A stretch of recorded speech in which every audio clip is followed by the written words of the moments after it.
إن الحمد لله نحمده ونستعينه ونتوكل عليه ونعوذ بالله من شرور أنفسنا ومن سيئات أعمالنا من يهده الله فلا مضل له ومن يضلل فلا هادي له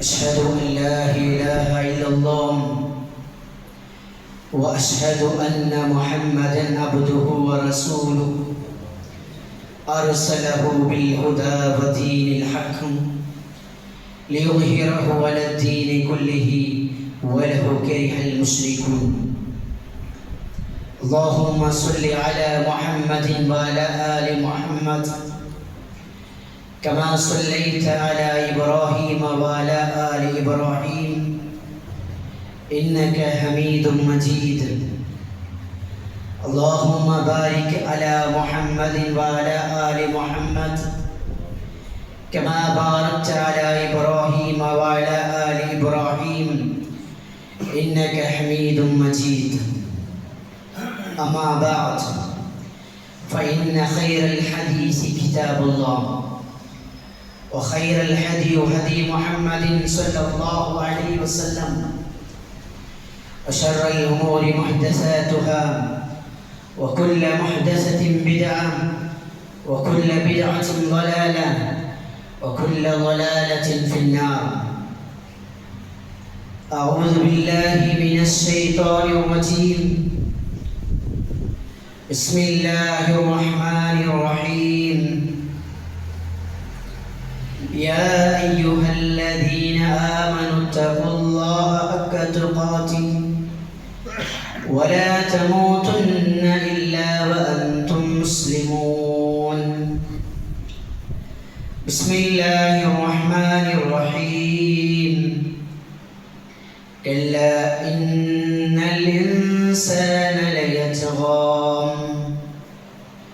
أن رآه استغنى إن إلى ربك رجعا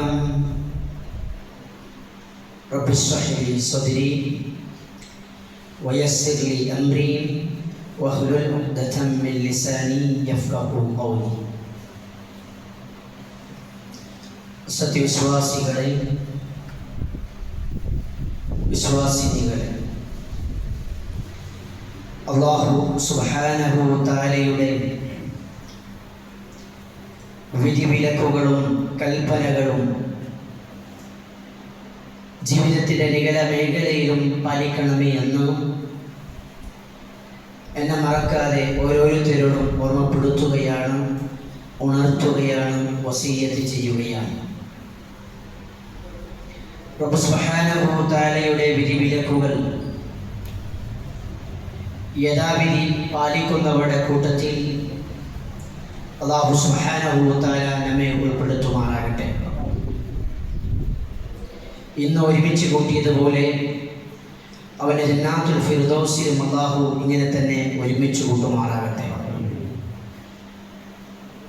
മാരകമായ രോഗങ്ങളിൽ നിന്നും പടരുന്ന രോഗങ്ങളിൽ നിന്നും അല്ലാഹു നമ്മെയും നമ്മുടെ കുടുംബത്തെയും രക്ഷിക്കുമാറാകട്ടെ.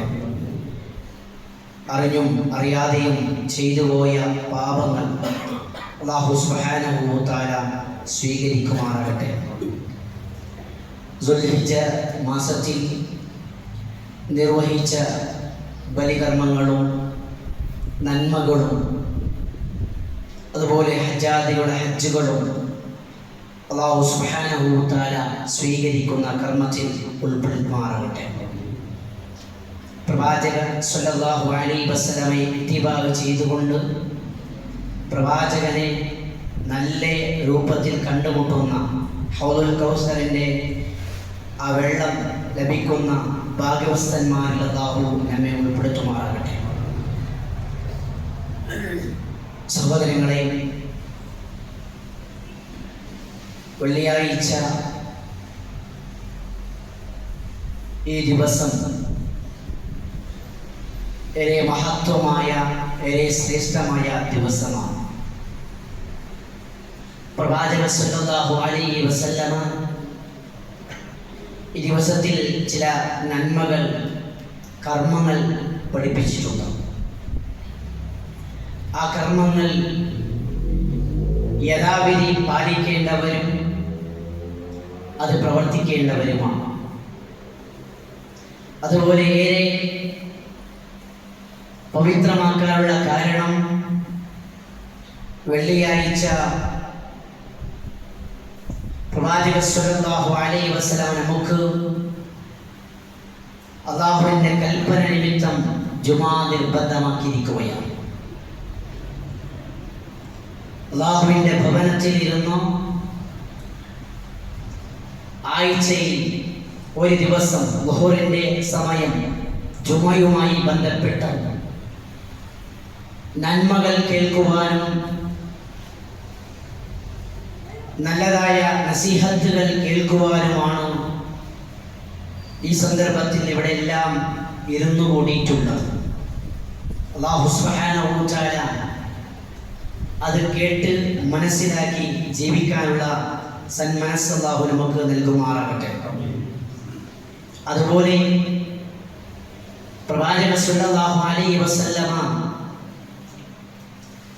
പള്ളിയുടെ മര്യാദകൾ, വെള്ളിയാഴ്ചയാകട്ടെ മറ്റുള്ള സന്ദർഭത്തിലാകട്ടെ, ചില മര്യാദകൾ പഠിപ്പിച്ചിട്ടുണ്ട്. അതിൽപ്പെട്ട പ്രധാനപ്പെട്ട വിഷയമാണ് സ്വഫുകൾ ക്രമീകരിക്കുക എന്നുള്ളതാണ്. സല്ലല്ലാഹു അലൈഹി വസല്ലമയുടെ ആ പള്ളിയുടെ സ്വഫ് ഭംഗിയായിരുന്നു, സൗന്ദര്യമുള്ളതായിരുന്നു. ആദ്യം ഒന്നാമത്തെ സ്വഫും, അതിൻ്റെ ശേഷം രണ്ടാമത്തെ സ്വഫും, അതിൻ്റെ ശേഷം മറ്റു വരുന്ന സ്വഫുകൾ ക്രമീകരിച്ചിരിക്കുമായിരുന്നു. അതുപോലെ ക്രമീകരിക്കാൻ ശ്രദ്ധിക്കുക എന്നുള്ളതാണ് ഞാൻ ഓർമ്മപ്പെടുത്തുന്നത്. ചാരിയിരിക്കാൻ ആവശ്യമുള്ളവർ മാത്രം ചാരിയിരിക്കുക. അല്ലാഹു സുബ്ഹാനഹു വ തആല അതിന് തക്കതായ പ്രതിഫലം നൽകുമാറാകട്ടെ. സഹോദരങ്ങളെ,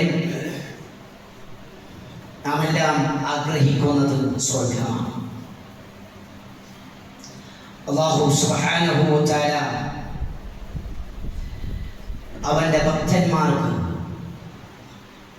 അവൻ ആരാധിക്കുന്ന ആരാധകന്മാർക്ക് ഒരുക്കിയിട്ടുള്ള ഒരു ഭവനമാണ് സ്വർഗം. ആ സ്വർഗത്തിൽ ചെന്നെത്താൻ അവിടുത്തെ അനുഭവങ്ങൾ, അനുഭൂതികൾ അനുഭവിക്കാൻ ആഗ്രഹിക്കുന്നവരാണ് നാം എല്ലാവരും. അല്ലാഹു അത്തരം ഭവനത്തിൻ്റെ ആളുകളിൽ നമ്മെ ഉൾപ്പെടുത്തുമാറാകട്ടെ. ഈ ലോകത്തിൽ മനുഷ്യരായി ജനിച്ചവർ മുഴുവനും ഓരോ മേഖലകളിലും കൊതിച്ചു പോകുന്നത് സ്വർഗമാണ്. താന്തോന്നിയായി ജീവിച്ച ഒരു മനുഷ്യൻ അവന്റെ തിന്മകൾ നിമിത്തവും അവന്റെ വേണ്ടാത്തര നിമിത്തം പലപ്പോഴും അവൻ താന്തോന്നിയായി ജീവിച്ചവനാണ്. എങ്കിലും മരണപ്പെട്ടപ്പോൾ സംസാരിക്കുന്നത് അവൻ നരകവാസി എന്നല്ല. ഒരു പക്ഷേ അല്ലാഹു സുബ്ഹാനഹു വ തആല അദ്ദേഹത്തിന് പുറത്തു കൊടുത്തേക്കാം. അദ്ദേഹം സ്വർഗത്തിന്റെ ആളുകളിൽ പെടാം എന്ന് പോലും പറഞ്ഞു പോകും. അതുപോലെ തന്നെ ചില ആളുകൾ ഉണ്ടാകാം ഞങ്ങളുടെ കൂട്ടത്തിൽ, മനുഷ്യരുടെ കൂട്ടത്തിൽ നന്മകളും ചെയ്യുന്നവരുണ്ട്, തിന്മകളും ചെയ്തവരുണ്ട്. നന്മകൾ കുറവായിരിക്കും, തിന്മകൾ കൂടുതലായിരിക്കും. ഉള്ള സന്ദർഭത്തിൽ നന്മകൾ ചെയ്യാൻ ചില സാഹചര്യങ്ങളിൽ നല്ല രീതിയിൽ നന്മകൾ ചെയ്യുന്നവരായിരിക്കാം. ഇത്തരം മനുഷ്യന്മാരും ആഗ്രഹിക്കുന്നതും കൊതിക്കുന്നതും അല്ലാഹുവിൻ്റെ കാരുണ്യ നിമിത്തം സ്വർഗമാണ്. അല്ലാഹുവിൻ്റെ കാരുണ്യത്താൽ സ്വർഗം കിട്ടുമെന്നുള്ളതാണ്. അതുപോലെ നന്മകൾ മാത്രം പ്രവർത്തിച്ച് അല്പം കുറച്ച് തിന്മകൾ മാത്രം പ്രവർത്തിക്കുന്നവൻ അവനേറെ കൊതിക്കുന്നവനാണല്ലോ സ്വർഗം എന്നുള്ളത്. പക്ഷേ ഒരിക്കലും ഇത്തരം പ്രവർത്തനം പ്രവർത്തിക്കുന്നവർ ഒരു ഉറപ്പിച്ച് പറയാൻ കഴിയില്ല സ്വർഗക്കാരനെന്നും. കാരണം മുൻഗാമികളായ സലഫുകൾ കൃത്യമായ ജീവിതത്തിൽ പഠിപ്പിച്ചിരുന്നു. അവർ സ്വർഗത്തിന്റെ അവകാശികളായിട്ടും നന്മകൾ പ്രവർത്തിക്കാൻ മത്സരിക്കുന്നവരായിരുന്നു. നമ്മുടെ മുമ്പിൽ പ്രവാചകന്മാരുണ്ടായിരുന്നു. അവർ പ്രവാചകന്മാരാണ്, സ്വർഗത്തിന്റെ അവകാശികളാണ്. പക്ഷേ ഞാൻ പ്രവാചകൻ എന്ന് പറഞ്ഞ് ഒരിക്കലും അവർ മിണ്ടാതിരുന്നിട്ടില്ല. അവരവരുടെ കുടുംബം മാത്രം നോക്കിയിട്ടില്ല. അവർക്ക് നിയോഗിക്കപ്പെട്ട അല്ലാഹു സുബ്ഹാനഹു വ തആല നൽകപ്പെട്ട ആ പ്രവർത്തനങ്ങൾ, ആ ജോലികൾ അവർക്ക് കൃത്യമായി ചെയ്തവരായിരുന്നു പ്രവാചകന്മാർ എന്നുള്ളത്. അതുപോലെ നാം ഏറെ പാതകളായി മാർഗദർശനമായി പിൻപറ്റുന്നവരാണല്ലോ സഹാബികൾ, സലഫുകൾ. സലഫുകൾ എന്ന് പറഞ്ഞാൽ സഹാബികളാണ്, സഹാബ കിറാമുകളുടെ മക്കളാണ് താബീകൾ. അതിന് തുടർച്ചയായി വരുന്ന തബീഉകൾ അവരുകളാണ്. അതുപോലെ ആലിമുകളാണ്, അഹ്ലുസുന്നയുടെ പണ്ഡിതന്മാരാണ്. ഇവരെയാണ് സലഫുകൾ, പിൻഗാമികൾ എന്ന് പറയപ്പെടുന്നത്. ഈ പിൻഗാമികളെല്ലാം സ്വർഗത്തിന് വേണ്ടി അധ്വാനിച്ചവരാണ്, പൊരുതിയവരാണ്, മത്സരിച്ചവരായിരുന്നു. അവർ പ്രവാചക സ്വല്ലല്ലാഹു അലൈഹി വസല്ലമയുടെ തിരുനാവിൽ നിന്ന് വരുന്ന മുത്തുമണികളെ പെറുക്കിയെടുത്ത് ജീവിച്ചവരായിരുന്നു. പ്രവാചക സ്വല്ലല്ലാഹു അലൈഹി വസല്ലമ പഠിപ്പിച്ച ഇൽമുകളെ നല്ലവണ്ണം കരസ്ഥമാക്കിയവരായിരുന്നു. അവരൊന്നാമതായി മഹാനായ പ്രവാചക സ്വല്ലല്ലാഹു അലൈഹി വസല്ലമ മക്കയിലേക്ക് വന്നപ്പോൾ ആ മക്കയിൽ പ്രവാചകന്റെ സന്ദേശം, അല്ലാഹുവിന്റെ സന്ദേശം ആദ്യമായി ജനസമുദായത്തിന്റെ മുമ്പിൽ പറയപ്പെടുമ്പോൾ സലഫുകൾ എന്ന് പറയപ്പെടുന്നവർ, സ്വർഗം ആഗ്രഹിക്കുന്നവർ, നന്മ അന്വേഷിക്കുന്നവർ പെട്ടെന്ന് പ്രവാചകനെ അനുസരിച്ചവരായിരുന്നു. ത്യാഗങ്ങൾ സഹിച്ച്, പ്രയാസങ്ങൾ സഹിച്ച്, പല ആളുകളുടെ പീഡനങ്ങൾ സഹിച്ച്, പല ആളുകളുടെ ദുരിതങ്ങൾ, സംസാരങ്ങൾ, വച്ചകൾ അതെല്ലാം സഹിച്ച് സ്വീകരിച്ചവരായിരുന്നു. പക്ഷേ അവരുമായി ബന്ധപ്പെട്ട അല്ലാഹു സുബ്ഹാനഹു വ തആല പഠിപ്പിക്കുന്നത് ആ പ്രയാസങ്ങളും വച്ചകളും പ്രശ്നങ്ങളും എല്ലാം ഉണ്ടായിട്ടുള്ളത് വമാ നഖമു മിൻഹും ഇല്ലാ അയ്യുമിനു ബില്ലാഹിൽ അസീസിൽ ഹമീദ്. അവരൊരു കുറ്റം ചെയ്തവരല്ല, ഒരു തോന്നിവാസം ചെയ്തവരല്ല. വമാ നഖമു മിൻഹും, മുൻഗാമികളായ ആളുകൾ, ഇസ്ലാമിനെ അന്വേഷിച്ചവർ, ഇസ്ലാമിലേക്ക് വന്നവർ, ആ കാരണത്താൽ ത്യാഗങ്ങൾ സഹിച്ചവർ, ആ കാരണത്താൽ മർദ്ദനങ്ങൾ സഹിച്ചവർ, അവരെ കുറിച്ച് അല്ലാഹു സുബ്ഹാനഹു വ തആല പഠിപ്പിക്കുന്നത് വമാ നഖമു മിൻഹും ഇല്ലാ അയ്യുമിനു ബില്ലാഹിൽ അസീസിൽ ഹമീദ്. അവരൊരു തെറ്റും ചെയ്തിട്ടില്ല. അവർ ചെയ്ത തെറ്റ് അയ്യുമിനു ബില്ലാഹ്, അല്ലാഹുവിനെ വിശ്വസിച്ചു എന്നുള്ളതാണ്. അസീസുൽ ഹമീദ്, പ്രതാപശാലിയും സ്തുതിഹർഹനായ റബ്ബിനെ വിശ്വസിച്ചു എന്ന നിമിത്തമാണ് അവർ ത്യാഗങ്ങൾ സഹിക്കേണ്ടി വന്നത്. അവർക്ക് ആ പ്രശ്നങ്ങൾ ഉണ്ടായിട്ടുള്ളത്, മർദ്ദനങ്ങൾ ഏറ്റെടുക്കേണ്ടി വന്നത്. ഈ മാതൃകയാണ് നമുക്കും ഉണ്ടാകേണ്ടത്. തീർച്ചയായും പ്രവാചക സ്വല്ലല്ലാഹു അലൈഹി വസല്ലമ ജനസമുദായത്തിന്റെ മുമ്പിൽ പറഞ്ഞില്ലേ, യാ അയ്യുഹന്നാസ് ഖൂലൂ ലാ ഇലാഹ ഇല്ലല്ലാഹ് വതുഫ്ലിഹൂ എന്ന സഫാ മർവയിലേക്ക് കയറിക്കൊണ്ട് പ്രവാചക സ്വല്ലല്ലാഹു അലൈഹി വസല്ലമ ഒന്നാമത്തെ സംസാരമായിരുന്നു, ഓ മനുഷ്യരേ ഖൂലൂ ലാ ഇലാഹ ഇല്ലല്ലാഹ്, അല്ലാഹുവിനെ മാത്രം ആരാധിക്കൂ. അല്ലാഹുവിനെ മാത്രം ആരാധിക്കുന്ന സംസാരം ലാ ഇലാഹ ഇല്ലല്ലാഹ് പറയൂ, വിശ്വസിക്കൂ. വതുഫ്ലിഹൂ, എങ്കിൽ നിങ്ങൾ വിജയിക്കുമെന്നാണ് പ്രവാചക പ്രവാചക സ്വല്ലല്ലാഹു അലൈഹി വസല്ലമയുടെ ആദ്യത്തെ സംസാരം. അതേ 300-ലപ്പുറം ആരാധകന്മാർ, വിഗ്രഹങ്ങൾ സൃഷ്ടിക്കപ്പെട്ട ആ വിഗ്രഹത്തിന്റെ മുമ്പിൽ കുമ്പിടുന്ന, സുജൂദ് ചെയ്യുന്ന ജനസമുദായത്തിന്റെ മുമ്പിൽ വന്ന പ്രവാചക സ്വല്ലല്ലാഹു അലൈഹി വസല്ലമ സംസാരിച്ച സംസാരമായിരുന്നു ലാ ഇലാഹ ഇല്ലല്ലാഹ്. അല്ലാഹുവിനെ മാത്രം ആരാധിക്കൂ. ഏത് അല്ലാഹുവിനെ ആരാധിക്കാൻ പറഞ്ഞത്? റബ്ബ് സുബ്ഹാനഹു വ തആല വളരെ കൃത്യമായി പഠിപ്പിച്ചു. ഏത് ആരാധകൻ? മുൻഗാമികളായ ഏതെങ്കിലും മനുഷ്യനാണോ? ഏതെങ്കിലും മലക്കുകളെയാണോ? ഏതെങ്കിലും വ്യക്തിത്വം, ഒരു സ്പെഷ്യലായ അത്ഭുതങ്ങളുള്ള വ്യക്തിത്വമാണോ? അല്ല. ഇഖ്റ ബിസ്മി റബ്ബിക്കല്ലദീ ഖലഖ്. ആരെയാണ് നാമത്തിൽ ഓതേണ്ടത് എന്ന് പ്രവാചകനോട് ആദ്യത്തെ ആ സൂറ, ആദ്യം ഇറക്കപ്പെട്ട ആയത്തിലൂടെ സംസാരിക്കുന്നത്. നീ വായിക്കണം, ബിസ്മി റബ്ബിക്കല്ലദീ ഖലഖ്, നിന്നെ സൃഷ്ടിച്ച സൃഷ്ടാവിന്റെ നാമത്തിൽ. ഇവിടെ പ്രത്യേകം കൃത്യമാണ് ആരെയാണ് ആരാധിക്കേണ്ടത്? ഖലഖ്, സൃഷ്ടാവിനെയാണ്. സൃഷ്ടാവിന്റെ നാമത്തിലാണ് വായിക്കാൻ പറഞ്ഞത്. ആരെയാണോ എന്നെ സൃഷ്ടിച്ചത്, എന്നെ പടച്ചത്, ആ റബ്ബിനെയാണ് ആരാധിക്കുക. അതാണ് ലാ ഇലാഹ ഇല്ലല്ലാഹയുടെ ഏറ്റവും താഴ്മയും ഏറ്റവും കഴുമ്പും എന്ന് പറയപ്പെടുന്നത്. ഏറ്റവും പ്രധാനപ്പെട്ട ഘടകം ലാ ഇലാഹ ഇല്ലല്ലാഹ് എന്നുള്ളതാണ്. ആരാധകൻ അല്ലാഹൻ സർവ്വ പ്രവാചകന്മാർ പറഞ്ഞ വാചകം ആ റബ്ബിനെ മാത്രം ആരാധിക്കണം, സൃഷ്ടിച്ച റബ്ബിനെ മാത്രം ആരാധിക്കണം എന്നുള്ളതാണ്. കാരണം ഈ ദുനിയാവിലേക്ക് ആദം നബി അലൈഹിസ്സലാം വരുന്നതിന് മുമ്പ് മുഴുവനും അല്ലാഹു സൃഷ്ടിച്ചിട്ടുണ്ട്. ഞങ്ങൾ നടക്കുന്ന കല്ലുകളുണ്ടല്ലോ, അത് ആദം നബി അലൈഹിസ്സലാം വരുന്ന മുമ്പ് സൃഷ്ടിപ്പിന്റെ മുമ്പിൽ ഉണ്ടായിട്ടുള്ളതാണ്. അന്ന് സൃഷ്ടിച്ച കല്ല് ഇന്ന് നമ്മുടെ മുമ്പിലുണ്ട്. അന്ന് സൃഷ്ടിച്ച മണ്ണ് ഇന്ന് നമ്മുടെ മുമ്പിലുണ്ട്. ഇതെല്ലാം മരങ്ങളാകട്ടെ, ആകാശങ്ങളാകട്ടെ, ഭൂമികളാകട്ടെ, സൂര്യനാകട്ടെ, ചന്ദ്രനാകട്ടെ, മുഴുവനും വസ്തുക്കൾ മുഴുവനും അല്ലാഹു സുബ്ഹാനഹു വ തആല സൃഷ്ടിച്ചു.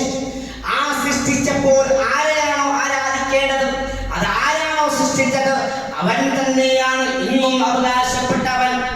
അവൻ തന്നെയാണ്. അതേ റബ്ബാണ് ഇന്ന് ആകാശത്തിന്റെ സൃഷ്ടാവ്. അതേ റബ്ബാണ് ഇന്ന് ഭൂമിയുടെ സൃഷ്ടാവ്. അതേ റബ്ബാണ് ഇന്ന് മാതാപിതാക്കളുടെ സൃഷ്ടാവ്. അതേ റബ്ബാണ് നമ്മുടെ സൃഷ്ടാവ്. അതേ റബ്ബാണ് നമ്മുടെ മക്കളുടെ സൃഷ്ടാവ്. ഇനിയും വരാനുള്ള ലോകം അവസാനം വരെ ലോകത്തിന്റെ സ്വർഗവും നരകവും നിർണ്ണയിക്കുമ്പോൾ പോലും നമ്മുടെ മുമ്പിൽ റബ്ബിന്റെ നിദർശനങ്ങൾ മാത്രമേ ഉണ്ടായിരിക്കുകയുള്ളൂ. അതുകൊണ്ടാണ് ലാ ഇലാഹ ഇല്ലല്ലാഹ് എന്ന പക്വമായ ആദർശം അനുസരിക്കുക എന്നുള്ളത്. ആ റബ്ബിനെ ആരാധിച്ചാൽ, ആ റബ്ബിന്റെ ആരാധനയ്ക്ക് മാത്രമേയുള്ള സ്വർഗം. വമാ ഖലഖ്തുൽ ജിന്ന വൽ ഇൻസ ഇല്ലാ ലിയഅ്ബുദൂൻ.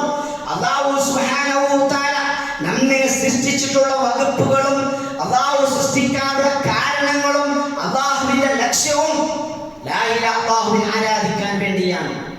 ദുനിയാവിൽ ജീവിക്കാനല്ല, കളിക്കാനല്ല, പണിയെടുക്കാൻ മാത്രമല്ല. പണിയെടുക്കാനല്ല അല്ലാഹു സൃഷ്ടിച്ചത്.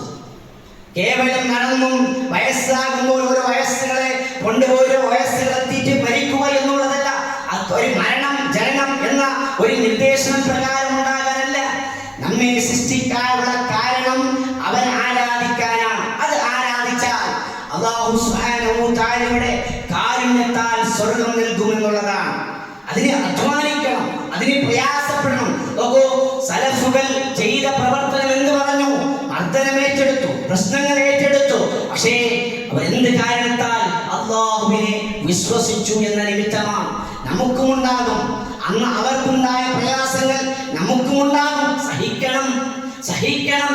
തൗഹീദ് മനസ്സിലാക്കിയാൽ, ലാ ഇലാഹ ഇല്ലല്ലാഹ് മനസ്സിലാക്കിയാൽ, എന്റെ മനസ്സും എന്റെ കണ്ണിന്റെ റാഞ്ചലും അറിയുന്ന റബ്ബ് എന്ന് മനസ്സിലാക്കിയാൽ, എന്റെ പ്രാർത്ഥന അറിയുന്നവൻ എന്റെ റബ്ബ് എന്ന് മനസ്സിലാക്കിയാൽ, എന്റെ നന്മകളും തിന്മകളും കൃത്യമായി അറിയുന്നവൻ എന്റെ റബ്ബ് എന്ന് മനസ്സിലാക്കിയാൽ, ആ റബ്ബിനെ വിശ്വസിച്ചുവെങ്കിൽ പല സംസാരങ്ങളുണ്ടാകും, പല ഒച്ചകളുണ്ടാകും, പല കളിയാക്കലുണ്ടാകും.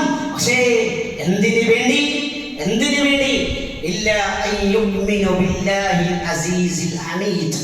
അല്ലാഹുവിനെ മാത്രം ആരാധിച്ച നിമിത്തം, അല്ലാഹുവിനെ മാത്രം വിശ്വസിച്ചതിന്റെ നിമിത്തം. അല്ലെ, എത്ര ആളുകൾ താടി എന്ന് പറയുന്ന ആളുകളുണ്ട്, അല്ലെ, സലഫി എന്ന് പറയുന്ന എന്തെങ്കിലും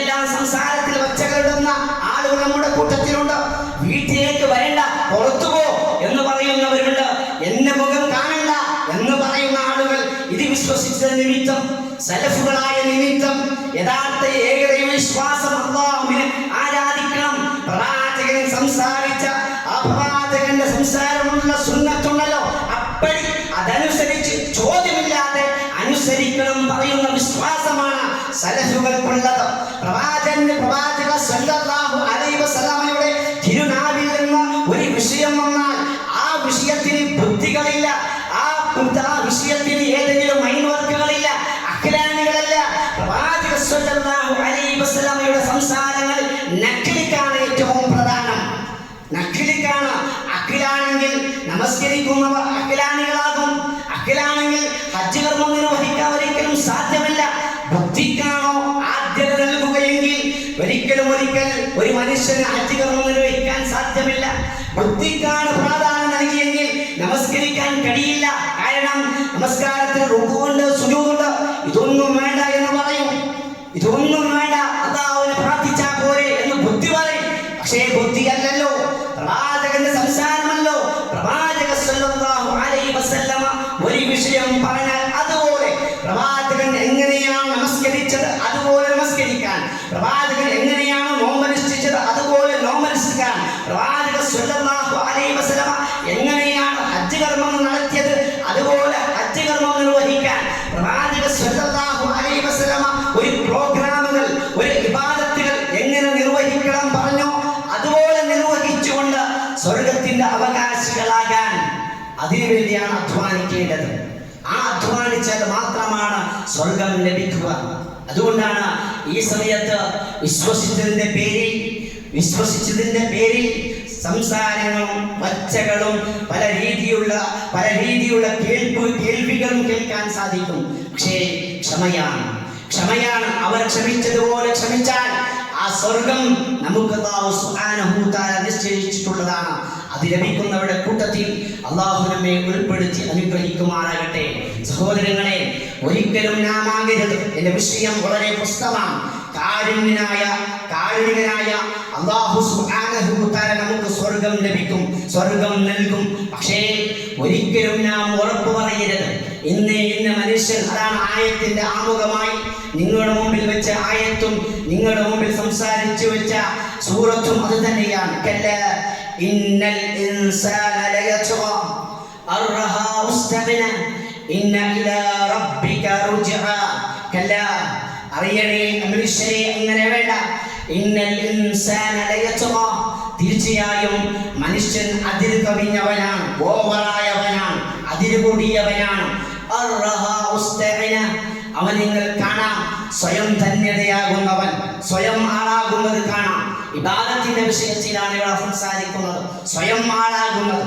ഞാനൊരു തഖ്വക്കാരനാണ്, ഞാൻ ഭക്തിയുള്ളവനാണ്, ഞാനിത് 5 നേരം പള്ളിയിൽ നമസ്കരിക്കുന്നവനാണ്, ഞാൻ സുന്നത്ത് നോമ്പെടുക്കുന്നവനാണ്, ഞാൻ 5ഉം 6ഉം ഹജ്ജ് കർമ്മം നിർവഹിച്ചവനാണ്, ഞാൻ സ്വർഗത്തിൽ അവകാശിയാകേണ്ട ഭൂമിയിൽ ഇപ്പോൾ ഈ നാട്ടിൽ ഞാൻ തന്നെ എന്ന് പറയപ്പെടുന്ന മട്ടിലുള്ള ആ പ്രവർത്തനം വിശ്വാസികൾക്ക് ഒരിക്കലും പാടുള്ളതല്ല. അതാണ് സ്വയം ധന്യത എന്ന് പറയപ്പെടുന്നത്. തീർച്ചയായും അല്ലാഹു പറഞ്ഞു, ഇന്ന ഇലാ റബ്ബിക റുജ്ആ, നിങ്ങളുടെ മടക്കം അല്ലാഹുവിലേക്ക് എന്നുള്ള ഓർമ്മയാണ് അല്ലാഹു ഓർമ്മപ്പെടുത്തിയത്. ഈ വിഷയത്തിൽ സലഫുകളുമായി ബന്ധപ്പെട്ട സംസാരിച്ച അങ്ങനെയാണ്. സലഫുകൾ അധ്വാനിച്ചവരാണ്, പ്രയാസങ്ങൾ അനുഭവിച്ചവരാണ്. മുഴുവനും പ്രയാസം അനുഭവിച്ചാലും അവരൊരിക്കലും താൻ സ്വർഗക്കാരി എന്ന പ്രവാചകൻ ഉറപ്പ് നൽകിയിട്ടും അവർ പറഞ്ഞിട്ടില്ല. അല്ലാഹു സുബ്ഹാനഹു വ തആല പ്രവാചകനായി നിയോഗിച്ച് ഞാനൊരു പ്രവാചകനാണ്, സ്വർഗത്തിന്റെ ആള് എന്ന് അവരൊരിക്കലും പറഞ്ഞിട്ടില്ല. മഹാനായ പ്രവാചക സല്ലല്ലാഹു അലൈഹി വസല്ലമയുടെ തിരുനാവിൽ നിന്ന് സ്വർഗം എന്ന് ഉറപ്പ് കിട്ടിയവർ പോലും അവരൊരിക്കലും ഞാൻ ഉറപ്പുകാരനാണ് എന്ന് പറഞ്ഞ് നന്മകളുടെ കുറച്ചലുകൾ അവർ ഉണ്ടാക്കിയിട്ടില്ല. അതിനുവേണ്ടി മത്സരിച്ചവരായിരുന്നു. നോക്കൂ, മഹാനായ ഉമർ റളിയല്ലാഹു അൻഹു പ്രവാചകന്റെ സുഹൃത്താണ്, ഖലീഫയാണ്. ചില ആയത്തുകൾ അദ്ദേഹത്തിന്റെ ബുദ്ധി അനുസരിച്ച് ചില ആയത്ത് ഇറക്കപ്പെട്ട സംഭവം ഉണ്ടായിട്ടുണ്ട്. അദ്ദേഹത്തിന്റെ വീക്ഷണം അനുസരിച്ച് ആയത്തുകൾ പോലും ഇറക്കപ്പെട്ടിട്ടുണ്ട്. അദ്ദേഹം ഒരു ദിക്കിൽ സംസാരം നടന്നാൽ പിശാച് പോലും കടക്കില്ല എന്നാണ് പ്രവാചക സല്ലല്ലാഹു അലൈഹി വസല്ലം പറഞ്ഞിട്ടുണ്ട്. നീതിമാനാണ് ഖലീഫ ഉമർ റളിയല്ലാഹു അൻഹു. അദ്ദേഹം പറയുകയാണ് മകാനു സൗതി ഫിൽ ജന്ന ഖൈറുൻ ലക മിനദ് ദുനിയ എന്ന് പറഞ്ഞ ഈ ഹദീസിനനുസരിച്ച് നോക്കൂ, സ്വർഗ്ഗത്തിൽ ഒരു ചാട്ടവാർ വെക്കാനുള്ള സ്ഥലം കിട്ടിയാൽ ദുനിയാവിന്റെ അനുഭൂതിയേക്കാൾ ഏറ്റവും ഖൈറായിരിക്കുമെന്ന്. ഇങ്ങനെ വടിവെക്കാനുള്ള ഒരു സ്ഥലം കിട്ടിയാൽ അതാണ് എനിക്ക് ദുനിയാവിൽ കിട്ടുന്ന എല്ലാ അനുഭൂതികളെക്കാൾ ഖൈർ എന്ന് അതേ പ്രവാചകൻ പറഞ്ഞപ്പോൾ മഹാനായ ഉമർ റളിയല്ലാഹു അൻഹു സംസാരിച്ചു. അങ്ങനെ തന്നെ അല്ലാഹുവിനോട് പ്രാർത്ഥിക്കുകയാണ്, അല്ലാഹുവേ, നിന്റെ ഭവനത്തിൽ എനിക്ക് ഒരു വടിവെക്കാനുള്ള സ്ഥലം കിട്ടിയാൽ അതാണ് എനിക്ക് മതി എന്നാണ് ഉമർ റളിയല്ലാഹു അൻഹു പറഞ്ഞു. ആരാ? സ്വർഗത്തിന്റെ അവകാശി എന്ന് പറയപ്പെടുന്ന പറഞ്ഞ ഉമർ റളിയല്ലാഹു അൻഹു. അദ്ദേഹം പ്രാർത്ഥിക്കുന്നത് എങ്ങനെയാ? സ്വർഗത്തിന്റെ ഭവനത്തിൽ ഒരു കോള് വെക്കാൻ, ഒരു വടി വെക്കാൻ, ഒരു സ്റ്റിക്ക് വെക്കാനുള്ള ഒരു സ്ഥലം എനിക്ക് കിട്ടിയിരുന്നുവെങ്കിൽ അതാണ് ഖൈർ എന്നാണ് മഹാനായ ഉമർ റളിയല്ലാഹു അൻഹു സംസാരിച്ചുവെങ്കിൽ അവരെവിടെ? ഞങ്ങളെവിടെ സഹോദരങ്ങളെ? സ്വർഗം ആഗ്രഹിക്കുന്ന ഞങ്ങളെവിടെ? അവർ എന്തെല്ലാം അധ്വാനിച്ചവരാണ്, എന്തെല്ലാം ത്യാഗം സഹിച്ചവരാണ്. നോക്കൂ, അദ്ദേഹത്തിന്റെ കാലഘട്ടത്തിൽ തന്നെ വലിയൊരു പള്ളി ഇസ്ലാമിന്റെ കീഴിലേക്ക് വന്നു. ബൈത്തുൽ മുഖദ്ദസ് എന്ന് പറയപ്പെടുന്ന ആ മഹത്തരമായ സുലൈമാൻ നബി അലൈഹിസ്സലാം നിർമ്മിച്ച ആ പള്ളി മഹാനായ ഉമർ റളിയല്ലാഹു അൻഹു ഖിലാഫത്തിന്റെ കാലഘട്ടത്തിലാണ് അബൂ ഉബൈദ ആമിർ ബിൻ ജറാഹ് റളിയല്ലാഹു അൻഹു അദ്ദേഹത്തിന്റെ നേതൃത്വത്തിലാണ് ഈ ഒരു പള്ളി ഇസ്ലാമിന്റെ കീഴിലേക്ക് വരിക. ആ കീഴിലേക്ക് വന്ന ആ സമയത്ത് പാലസ്തീനിൽ നിന്ന് ആ സൈന്യാധിപന്മാർ മുഴുവനും മഹാനായ ഉമർ റളിയല്ലാഹു അൻഹു ഖിലാഫത്തിന്റെ അരികിലേക്ക് എത്തുകയാണ്. എങ്ങനെ? ആഘോഷിച്ചുകൊണ്ടും ആഹ്ലാദിച്ചുകൊണ്ടും ആനന്ദിച്ചുകൊണ്ട് സന്തോഷത്തോടുകൂടിയാണ് വരുന്നത്. കാരണം പ്രവാചകന്റെ കാലഘട്ടത്തിൽ ഈ പള്ളി ഇസ്ലാമിന്റെ കീഴിലില്ല, ജൂതന്മാരുടെ കയ്യിലായിരുന്നു. മഹാനായ അബൂബക്കർ റളിയല്ലാഹു അൻഹുവിന്റെ കാലഘട്ടത്തിലും ജൂതന്മാരുടെ കയ്യിലായിരുന്നു.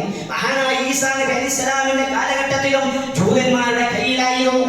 ഈ പള്ളി ഇസ്ലാമിന്റെ മഹാനായ ഉമർ റളിയല്ലാഹു അൻഹുവിന്റെ കാലഘട്ടത്തിൽ യുദ്ധം മുഖേന കീഴടക്കുകയും വിജയിക്കുകയും ആ വിജയം ആഘോഷവുമായി ഖലീഫയുടെ അടുക്കിലേക്ക് വരികയാണ്.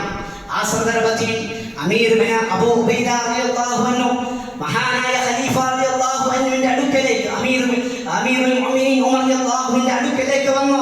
ഉമറേ, ഇതാ വിജയിച്ചിരിക്കുകയാണ്, മസ്ജിദുൽ അഖ്സ ഇസ്ലാമിന്റെ കീഴിലായിരിക്കുകയാണ്. ഇന്ന് എല്ലാവരും അങ്ങോട്ടൊപ്പമുള്ള എല്ലാ മിലിറ്ററിയും എല്ലാ സഹാബികളും ഒരു ആനന്ദിക്കാനാണ് ആഗ്രഹിക്കുന്നത് എന്ന് പറഞ്ഞപ്പോൾ മഹാനായ ഉമർ റളിയല്ലാഹു അൻഹു അബൂ ഉബൈദ റളിയല്ലാഹു അൻഹു വിളിച്ചുകൊണ്ട്, അബൂ ഉബൈദ, എങ്ങനെയാണ് നിങ്ങൾ ആനന്ദിക്കുന്നത്? എങ്ങനെയാണ് നിങ്ങൾ ആഘോഷിക്കുന്നത്? എന്ത് ചെയ്തു നിങ്ങൾ? മാദാ ഫഅല ബഅദ വഫാത്തി റസൂൽ സല്ലല്ലാഹു അലൈഹി വസല്ലം, പ്രവാചകൻ സല്ലല്ലാഹു അലൈഹി വസല്ലമയുടെ മരണാനന്തരം എന്ത് നിങ്ങൾ ചെയ്തു? എന്ത് പ്രവർത്തിച്ചു? അബൂ ഉബൈദ, നിങ്ങൾ എന്ത് പ്രവർത്തിച്ചു? ഒന്നും ചെയ്തിട്ടില്ലല്ലോ.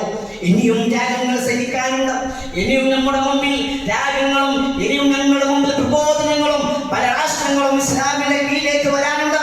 അത് വന്നാലേ നമുക്ക് ആനന്ദിക്കാൻ കഴിയുകയുള്ളൂ. ഇല്ല എങ്കിൽ പ്രവാചകൻ സല്ലല്ലാഹു അലൈഹി വസല്ലമയുടെ മരണാനന്തരം എന്ത് ചെയ്തു എന്ന് ചോദിച്ചാൽ നമുക്ക് മറുപടി പറയാൻ കഴിയില്ല എന്നാണ് മഹാനായ ഉമർ റളിയല്ലാഹു അൻഹു ആ സന്ദർഭത്തിൽ സംസാരിക്കുന്നു. എങ്കിൽ സഹോദരങ്ങളെ, എന്ത് ചെയ്തു? ഇത്ര വലിയ ത്യാഗം സഹിച്ചാലും, ഇത്ര വലിയ കർമ്മം നിർവഹിച്ചാലും അവരുടെ സംസാരം അങ്ങനെയായിരുന്നു, ഒന്നും ചെയ്തിട്ടില്ല എന്നുള്ളതാണ്. നാം എന്ത് ചെയ്തു? ഇസ്ലാമിന്റെ പേരിൽ എത്ര ആളുകൾക്ക് പ്രബോധനം നൽകി കൊടുത്തു, പറഞ്ഞു കൊടുത്തു. ഇസ്ലാഹി എന്ന സലഫുസ് സ്വാലിഹീൻ എന്ന് പറയപ്പെടുന്ന നാം എങ്ങനെയാണ് സലഫുസ് സ്വാലിഹീൻ എന്ന് പറയാൻ കഴിയുക? എത്രയാണ് പ്രബോധനം നടത്തിയിട്ടുണ്ട്? എത്ര ആളുകൾക്ക് തൗഹീദ് പറയാൻ കഴിഞ്ഞു? എത്ര ആളുകൾക്ക് ഇന്നത്തെ സ്റ്റേറ്റസിൽ പോലും ദീനിയുടെ ഒരു ഹദീസ് ഷെയർ ചെയ്യാൻ കഴിഞ്ഞു? ഹദീസ് ഷെയർ ചെയ്യാൻ, ഖുർആൻ ക്ലാസുകൾ പോലും എടുക്കുന്ന പള്ളിയിൽ ഇരിക്കാൻ നിങ്ങൾ കഴിഞ്ഞു? പള്ളിയിൽ ക്ലാസ് എടുക്കുന്ന പള്ളിയിൽ പോലും ഇരിക്കാൻ കഴിഞ്ഞു? നാം ഇൽമ അന്വേഷിക്കുക പോലുമില്ല, ഇൽമ നേടിയെടുക്കുക പോലുമില്ല, അതിന് പോലും സമയമില്ല, അതിന് പോലും തിരക്കാണ്. പിന്നെ എങ്ങനെയാണ് പ്രവാചകൻ സല്ലല്ലാഹു അലൈഹി വസല്ലമയുടെ മരണാനന്തരം എന്ത് ചെയ്തു? ദീനിന് വേണ്ടി എന്ത് മറുപടി പറയാൻ കഴിയുക? ഒരിക്കലും കഴിയില്ല. തീർച്ചയായും അല്ലാഹു സുബ്ഹാനഹു വ തആലയുടെ റഹ്മത്തനുസരിച്ച്, കാരുണ്യമനുസരിച്ചിട്ടല്ലാതെ സ്വർഗം നേടിയെടുക്കാൻ കഴിയില്ല. നോക്കൂ, മഹാനായ അബൂ ഹുറൈറ റളിയല്ലാഹു അൻഹു മരണാസന്നമായ സന്ദർഭത്തിൽ കരയുകയാണ്. ആ സന്ദർഭത്തിൽ അവിടെയുള്ളവർ ചോദിച്ചു, അബൂ ഹുറൈറ, സഹാബികൾ മാത്രമാണ്, പ്രവാചക മരണാനന്തരമാണ് മരിക്കുക. അബൂ ഹുറൈറ റളിയല്ലാഹു അൻഹുവിനെ കുറിച്ച് അറിയാത്തവർ എന്റെ മുമ്പിൽ ആരും ഉണ്ടാകില്ല. കാരണം ഒരു ഹദീസ് പഠിക്കുന്നെങ്കിൽ ആ ഹദീസിന്റെ ഉദ്ധരണി ആദ്യമായി കാണുക അബൂ ഹുറൈറ എന്നുള്ളതാണ്, അല്ലെ? എല്ലാവരും കാണുന്നതാണ്. ഏത് ഹദീസുകൾ ഉദ്ധരിക്കുമ്പോഴും, ഏത് ഇൽമുകൾ പറയുമ്പോഴും, ഖുതുബയുടെ ശ്രേഷ്ഠത പറയുമ്പോഴും, നമസ്കാരത്തിന്റെ ശ്രേഷ്ഠത പറയുമ്പോഴും, സ്വഭാവത്തിന്റെ മഹത്വം പറയുമ്പോഴും മുഴുവൻ വിഷയങ്ങളിൽ അബൂ ഹുറൈറ റളിയല്ലാഹു ഉദ്ധരിച്ച ഹദീസിന് ലക്ഷക്കണക്കിന്റെ ഹദീസുകൾ, ഉദ്ധരണികൾ അദ്ദേഹം നടത്തിയിട്ടുണ്ട്, പഠിച്ചിട്ടുണ്ട്, അദ്ദേഹം പഠിപ്പിച്ചിട്ടുണ്ട്. മാത്രമല്ല, പ്രവാചകൻ സ്വല്ലല്ലാഹു അലൈഹി വസല്ലമയുടെ അരികിൽ ഇരുന്ന് ഇൽമിന് വേണ്ടി അതേ പട്ടിണി സഹിച്ചുകൊണ്ട്, അതേ വയറ്റിൽ കല്ല് വെച്ചുകൊണ്ട് വിശപ്പ് സഹിച്ചുകൊണ്ട് പ്രവാചകന്റെ നാവിൽ വീഴുന്ന മുത്തുമണികളെ പറക്കിയെടുക്കാൻ അടുത്തിരുന്ന് ആ പറക്കിയെടുത്ത് അതുപോലെ മനഃപ്പാടമാക്കി ജനങ്ങളോട് സംസാരിച്ച, ജനങ്ങൾക്ക് എത്തിച്ചു കൊടുത്ത വ്യക്തിത്വമാണല്ലോ അബൂ ഹുറൈറ. ഇന്നും അദ്ദേഹത്തിന് പുണ്യമാണ് കിട്ടുന്നത്. ഇന്നും അദ്ദേഹത്തിന് ഏത് സന്ദർഭത്തിൽ ഈ ഖുതുബ പറയുമ്പോൾ അദ്ദേഹത്തിന് പുണ്യമുണ്ട്. ഇന്ന് ഏതെല്ലാം മിനാരങ്ങളിൽ ഇന്ന് ക്ലാസുകൾ നടത്തുന്നുണ്ടോ, ഈ ഖുതുബകൾ നടത്തുന്നുണ്ടോ, അവിടെയെല്ലാം അദ്ദേഹത്തിന് പ്രതിഫലമുണ്ട്. നോക്കൂ, അദ്ദേഹം പോലും പറഞ്ഞു, അതേ കരയുന്നത് എന്തിന് എന്ന് ചോദിക്കുമ്പോൾ അദ്ദേഹം പറഞ്ഞു, അതേ അല്ലാഹു സുബ്ഹാനഹു വ തആല എന്റെ കർമ്മങ്ങൾക്ക് അനുസരിച്ച് പ്രതിഫലം നൽകുന്നു എങ്കിൽ തീർച്ചയായും എന്റെ ഖബർ ജീവിതത്തിൽ അത് പറ്റിപ്പോകുമല്ലോ. എന്റെ കർമ്മത്തിനനുസരിച്ചിട്ടാണ് എനിക്ക് പ്രതിഫലം നൽകുന്നു എങ്കിൽ എന്റെ ഖബർ ജീവിതത്തിൽ തന്നെ അത് തീർന്നു പോകുമല്ലോ. എന്തുണ്ട് എന്റെ അടുക്കൽ എന്ന അദ്ദേഹം മരണാസന്നമായ സന്ദർഭത്തിൽ കരഞ്ഞുകൊണ്ട് സംസാരിക്കുന്ന വാചകമാണ്. എന്തുണ്ട് തന്റെ അടുക്കൽ കർമ്മങ്ങൾ, എന്തുണ്ട്? നോക്കൂ സഹോദര, അല്ലാഹുവിന്റെ റഹ്മത്തല്ലാതെ മറ്റൊന്നുമില്ല. തീർച്ചയായും അല്ലാഹു സുബ്ഹാനഹു വ തആല നമുക്ക് നമ്മുടെ കർമ്മങ്ങൾ നിമിത്തമാണ് പ്രതിഫലം നൽകുന്നതെങ്കിൽ ഖബർ ജീവിതത്തിൽ തന്നെ അവസാനിക്കുമല്ലോ, അല്ലേ? ഖബർ ജീവിതത്തിൽ തന്നെ അവസാനിക്കും.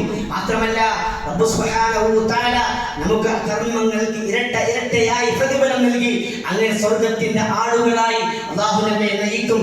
തീർച്ചയായും അത്തരം അല്ലാഹുവിന്റെ കാരുണ്യത്താൽ സ്വർഗ്ഗം ലഭിക്കുന്ന നല്ലവരുടെ കൂട്ടത്തിൽ അല്ലാഹു നമ്മെ ഉൾപ്പെടുത്തി അനുഗ്രഹിക്കുമാറാകട്ടെ.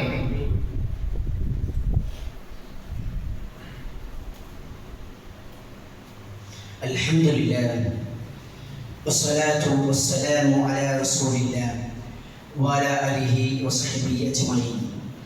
ഒരിക്കൽ കൂടി അല്ലാഹു സുബ്ഹാനഹു വ തആലയുടെ വിധിവിലക്കുകൾ, കൽപ്പനകൾ പാലിച്ച് ജീവിക്കണമേ എന്ന് എന്നെ മറക്കാതെ ഓരോരുത്തരോടും ഓർമ്മപ്പെടുത്തുകയാണ്, ഉണർത്തുകയാണ്, വസിയ്യത്ത് ചെയ്യുകയാണ്. അല്ലാഹു സുബ്ഹാനഹു വ തആലയുടെ കാരുണ്യവും അവന്റെ റഹ്മത്തും മുഖേന സ്വർഗം നേടിയെടുക്കാനുള്ള ചില പ്രയാസങ്ങളും ചില സലഫുസ് സാലിഹുകളുടെ അനുഭവങ്ങളാണ് ഇതുവരെയും പറഞ്ഞു വെച്ചിട്ടുള്ളത്.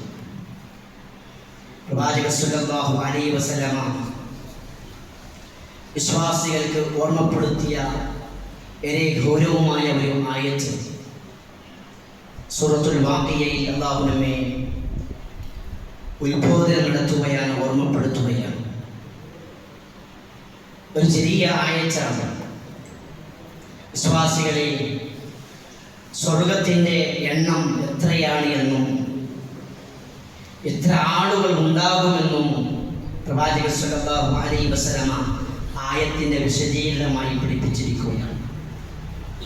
അല്ലാഹു സുബ്ഹാനഹു വ തആല പറഞ്ഞു, സുല്ലത്തുൽ മിനൽ അവ്വലീൻ വസുല്ലത്തും മിനൽ ആഖിരീൻ. സ്വർഗവുമായി നരകവുമായി ബന്ധപ്പെട്ട് സംസാരിക്കുമ്പോൾ പറഞ്ഞു, ഒരു കൂട്ടം ആളുകളാണ് സുല്ലത്തും മിനൽ അവ്വലീൻ, ആദ്യ തലമുറക്കാർ, പ്രവാചകന്റെ മുമ്പുള്ള തലമുറക്കാർ. അവർ ഒരു കൂട്ടമായിരിക്കും സ്വർഗത്തിൽ. അതേ സന്ദർഭത്തിൽ നരകവുമായി ബന്ധപ്പെട്ട ഒരു കൂട്ടം ആളുകളായിരിക്കും നരകത്തിൽ പ്രവാചകന്റെ മുമ്പുള്ള ആളുകൾ എന്നത്. പ്രവാചകന്റെ ഉമ്മത്തിൽപ്പെട്ടവരാണ് നരകത്തിലുള്ളവർ ഒരു കൂട്ടം ആളുകളായിരിക്കും. സ്വർഗവുമായി ബന്ധപ്പെട്ട് സംസാരിച്ചു. അതേ സമയത്ത് സ്വർഗവുമായി ബന്ധപ്പെട്ട് അല്ലാഹു സുബ്ഹാനഹു വ തആല പഠിപ്പിക്കുകയാണ്, സുല്ലത്തും മിനൽ അവ്വലീൻ വഖലീലും മിനൽ ആഖിരീൻ. ഒരു കൂട്ടം ആളുകളായിരിക്കും പ്രവാചക സ്വല്ലല്ലാഹു അലൈഹി വസല്ലമയുടെ കാലത്തിന്റെ മുമ്പിലുള്ള ആളുകൾ സ്വർഗത്തിലായിരിക്കും. വഖലീലും മിനൽ ആഖിരീൻ. പക്ഷേ പ്രവാചകന്റെ ഉമ്മത്തിന്റെ ആളുകൾ സ്വർഗത്തിൽ അല്പമായിരിക്കും, അല്പമാത്രമായിരിക്കും എന്നതാണ്. സല്ലല്ലാഹു അലൈഹി വസല്ലമ ഈ ആയത്തിനനുസരിച്ച് അതിന്റെ വ്യാഖ്യാനങ്ങൾ പഠിപ്പിക്കുകയുണ്ടായി. എത്രയാണ് അത് എന്നും സല്ലല്ലാഹു അലൈഹി വസല്ലം പറഞ്ഞു, എന്ന പ്രവാചക സല്ലല്ലാഹു അലൈഹി വസല്ലമ പഠിപ്പിച്ചിട്ടുള്ളത് എല്ലാം 1999 പേരും നരകക്കാരും 1000 ഒരാൾ മാത്രമായിരിക്കും പ്രവാചകന്റെ ഉമ്മത്തിൽ സ്വർഗക്കാരനെന്നും. എങ്ങനെ? സ്വർഗത്തിന്റെ അവകാശികൾ ഒരാൾ മാത്രമായിരിക്കും 1000. ബാക്കിയുള്ള 999 ആളുകളും നരകത്തിന്റെ ആളുകളായിരിക്കുമെന്നാണ് സല്ലല്ലാഹു അലൈഹി വസല്ലം പഠിപ്പിക്കുന്നത്. സഹോദരങ്ങളെ, 999 പേർ സ്വർഗക്കാർ എന്നല്ല, നരകക്കാർ. ഒരാൾ സ്വർഗക്കാർ, ഒരാൾ സ്വർഗത്തിന്റെ അവകാശിയാണ്. അല്ലാഹു സുബ്ഹാനഹു വ തആല ആ ഒരാൾ, ഒറ്റ ഒരാൾ എന്ന എണ്ണിയില്ലേ, ആ തിട്ടപ്പെടുത്തിയ ആളുകളിൽ നമ്മയും ഉൾപ്പെടുത്തുമാറാകട്ടെ. നോക്കൂ, പ്രവാചകൻ സല്ലല്ലാഹു അലൈഹി വസല്ലം പഠിപ്പിക്കുകയുണ്ടായി, യദ്ഖുലൂനൽ ജന്ന ബിഗൈരി ഹിസാബ് മിൻ ഉമ്മത്തി. എൻ്റെ ഉമ്മത്തികൾ സ്വർഗത്തിലേക്ക് യാതൊരു വിചാരണയില്ലാതെ സ്വർഗത്തിലേക്ക് പോകുന്നവർ 70,000 എന്നാണ്. 70,000 ആളുകൾ മാത്രമായിരിക്കും. 70,000 ആളുകൾ വിചാരണയില്ലാതെ സ്വർഗത്തിലേക്ക് പോകുന്നവർ എന്നാണ് നബി സല്ലല്ലാഹു അലൈഹി വസല്ലം പഠിപ്പിക്കുന്നത്. അതിൽപ്പെടാൻ നമുക്ക് കഴിയുമോ? ലക്ഷക്കണക്കിന് സഹാബികളുണ്ട്, ലക്ഷക്കണക്കിന് താബീകളുണ്ട്, ലക്ഷക്കണക്കിന് ആലിമുകളും ദായികളും ഉണ്ട്. എങ്ങനെ സാധിക്കും? എങ്കിലും പ്രാർത്ഥിക്കണം ഓരോരുത്തരും. അല്ലാഹു അത്തരം 70,000 പ്രവാചകന്റെ തിരുനാവിൽ നിന്ന് പറയപ്പെട്ട 70,000 അവകാശികളിൽ നമ്മയും ഉൾപ്പെടുത്തൽ റഹ്മാനെ, അല്ലാഹുവേ. 1000 ഒരാൾ സ്വർഗത്തിന്റെ അവകാശികളെന്ന് നബി സല്ലല്ലാഹു അലൈഹി വസല്ലം പറഞ്ഞുവെങ്കിൽ തീർച്ചയായും ആ ഒരുത്തന്റെ അവകാശികളിൽ നമ്മയും നീ ആ സ്വർഗത്തിലേക്ക് നമ്മെ നയിക്കണേ റഹ്മാനെ, സ്വർഗത്തിലേക്ക് നയിക്കണേ റഹ്മാനെ. അല്ലാഹുവിന്റെ കാരുണ്യത്താൽ നമ്മുടെ പാപങ്ങളെ പൊറുക്കണേ റഹ്മാനെ, അല്ലാഹുവേ, നിന്നെ വിശ്വസിക്കുന്ന, അതുപോലെ വിശ്വസിച്ച് ലാ ഇലാഹ ഇല്ലല്ലാഹ് പറഞ്ഞ മരിക്കുന്നവരുടെ കൂട്ടത്തിൽ നമ്മയും ഉൾപ്പെടുത്തണേ റഹ്മാനെ. നമ്മുടെ കുടുംബങ്ങളെയും നമ്മുടെ മക്കളെയും സ്വാലിഹായ മക്കളായി, സ്വാലിഹായ ഭാര്യയായി, സ്വാലിഹായ കുടുംബങ്ങളായി നിന്റെ സ്വർഗത്തിലേക്ക് നയിക്കണേ റഹ്മാനെ, അല്ലാഹുവേ, മിന്നൽ വേഗത്തിൽ സിറാത്ത് പാലത്തിൽ സഞ്ചരിക്കുന്നവരുടെ കൂട്ടത്തിൽ നമ്മെ ഉൾപ്പെടുത്തണേ റഹ്മാനെ.